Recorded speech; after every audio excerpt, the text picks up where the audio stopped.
Assalamualaikum warahmatullahi wabarakatuh. Halo teman-teman semua. Pada kesempatan kali ini kami dari kelompok 9 ingin mempresentasikan materi laba per saham atau EPS dari mata kuliah Akuntansi Keuangan Menengah 3 yang diampu oleh Ibu Dr. Haji Lia Uslewati, SMSI.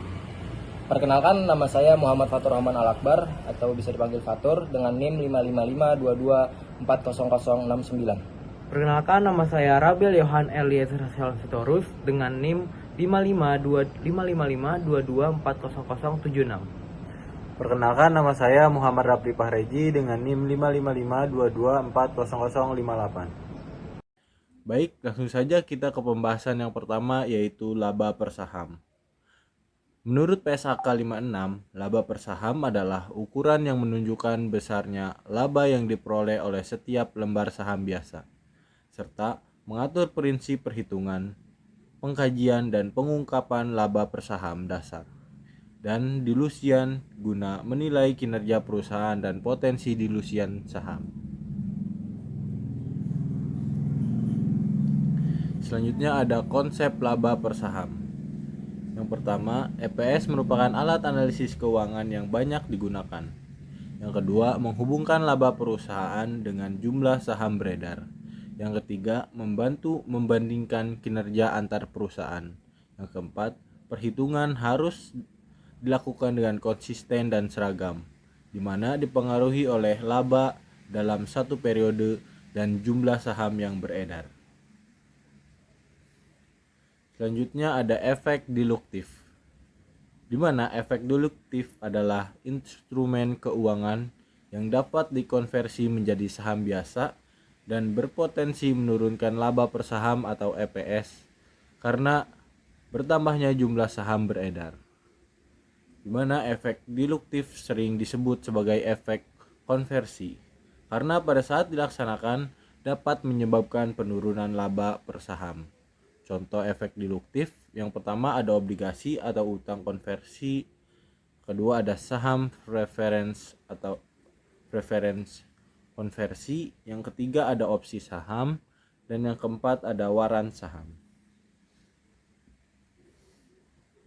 Selanjutnya ada utang konversi, di mana utang konversi itu sendiri adalah instrumen utang yang dapat diubah menjadi saham biasa sesuai ketentuan tertentu. Jika dikonversi, maka beban bunga tidak lagi diakui. Juga jumlah saham bisa bertambah.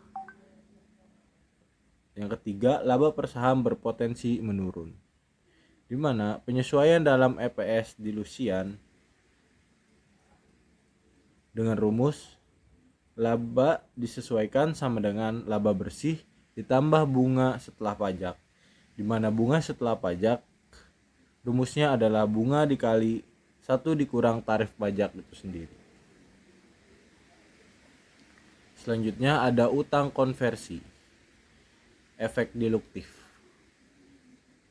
Di sini ada contoh dari PT Sukses memiliki laba sebesar 120 juta dan saham beredar sejumlah 60.000 lembar, di mana perusahaan memiliki obligasi konversi sebesar 200 juta rupiah dengan bunga 10% per tahun, di mana obligasi tersebut dapat dikonversi menjadi 20.000 saham biasa dan dengan tarif pajak 20%.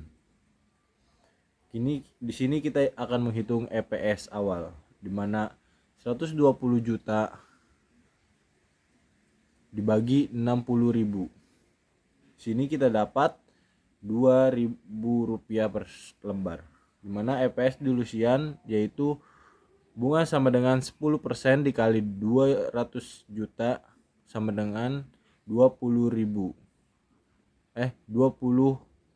juta rupiah, dimana bunga setelah pajaknya yaitu 20 juta dikali 1 dikurang 20% sama dengan 16 juta. Sementara laba barunya yaitu 120 juta ditambah 60 juta dapat hasil yaitu 136 juta, di mana EPS dilusiannya adalah 136 juta dibagi 60.000 ditambah 20.000 lembar didapat 1.700 per lembar saham. Karena EPS turun dari 2.000 menjadi 1.700, maka obligasi konversi termasuk efek diluktif. Selanjutnya ada saham preference konversi, di mana saham preference konversi adalah saham preference yang dapat ditukar menjadi saham biasa pada kondisi tertentu, di mana jika dikonversi, dividen preference tidak lagi dibayarkan. Kedua, jumlah saham biasa meningkat. Dan yang ketiga, dapat menurunkan laba per saham, di mana penyesuaiannya adalah laba disesuaikan sama dengan laba bersih ditambah dividen preference. Baik, selanjutnya ada contoh soal dari saham preference konversi. Jadi di sini ada contohnya, itu adalah PT Abadi memiliki laba bersih sebesar 100 juta rupiah dengan dividen saham preferen yaitu 20 juta, saham biasa beredar sebanyak 40 lembar dan saham preferen konversi 10 lembar 10 lembar saham biasa.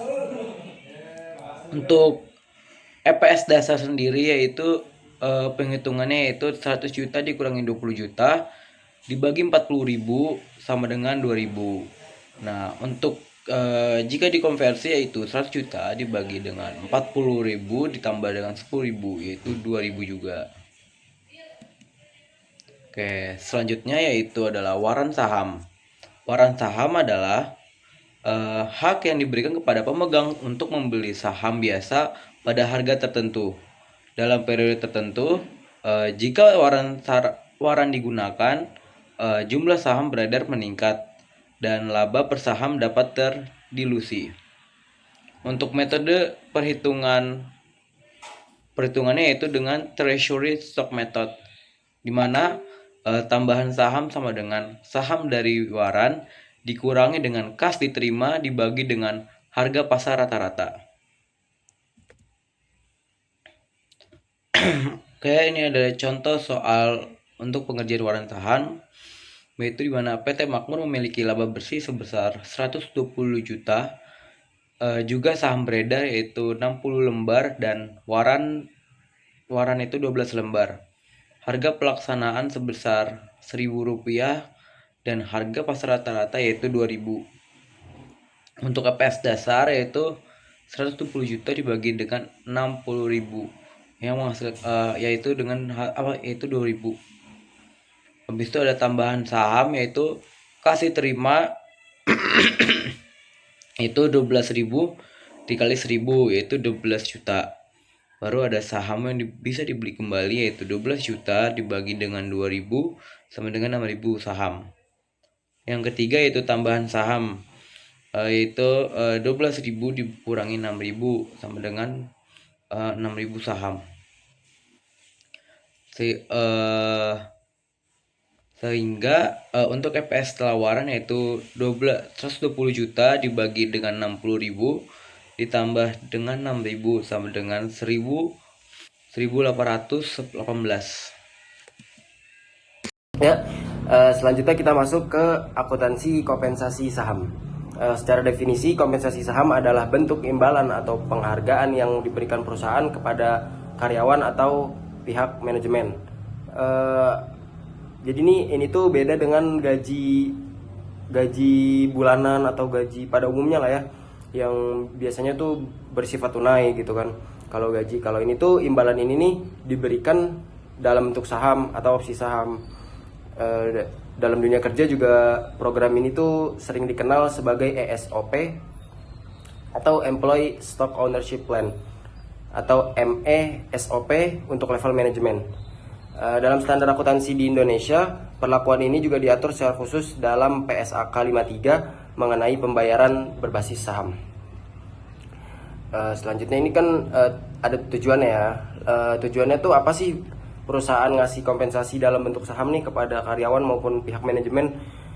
Yang pertama tuh untuk meningkatkan motivasi kerja dari karyawan tersebut nih, karyawan perusahaan tersebut. Jadi karyawan ini merasa memiliki memiliki bagian dari perusahaan tersebut. Jadi karyawan tersebut nih bakal terpacu gitu untuk bekerja lebih baik lagi, karena kan secara nggak langsung dia juga memiliki hak atas saham tersebut ya. Jadi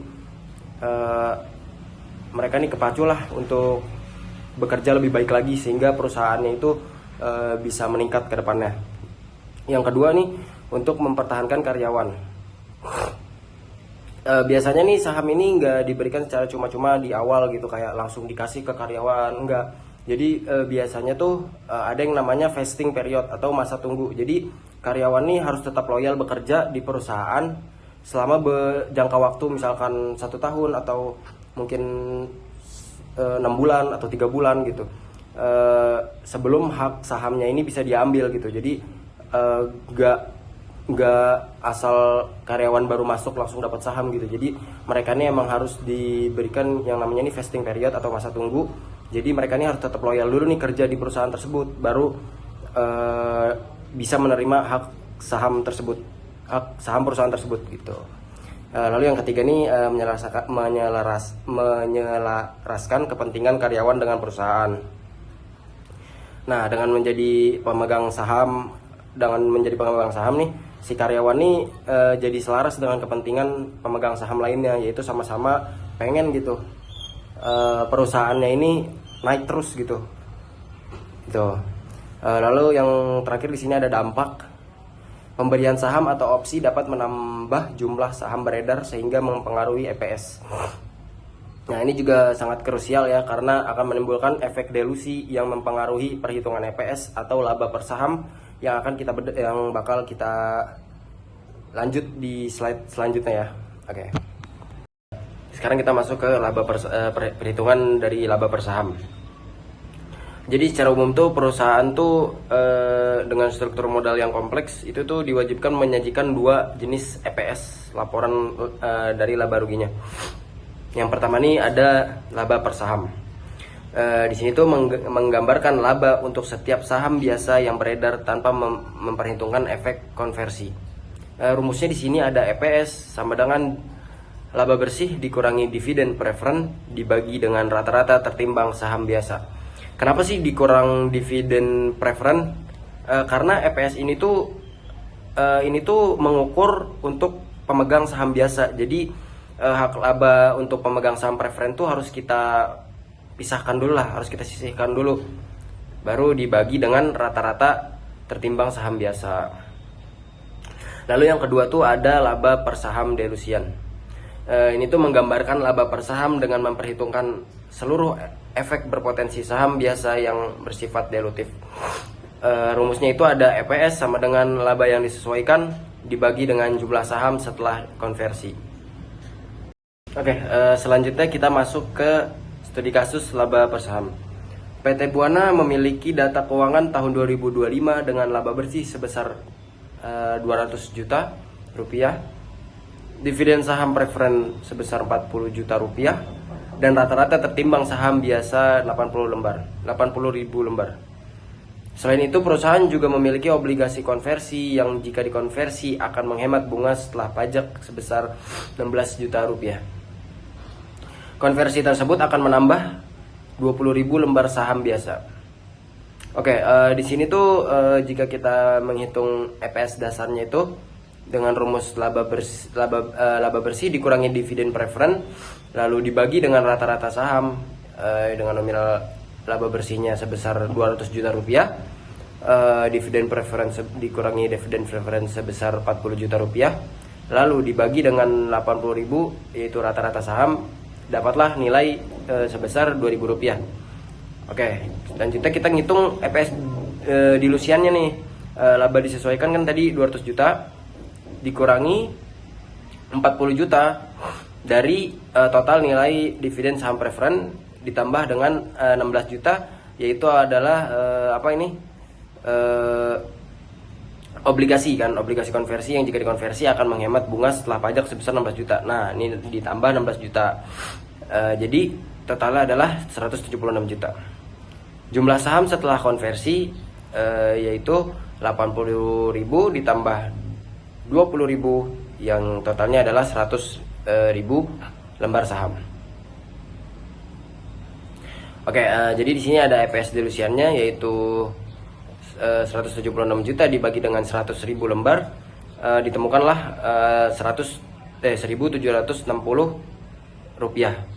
Nah, dari sini nih kita bisa ngambil kesimpulan nih, nilai EPS tuh nyusut dari 2.000 rupiah menjadi 1.760.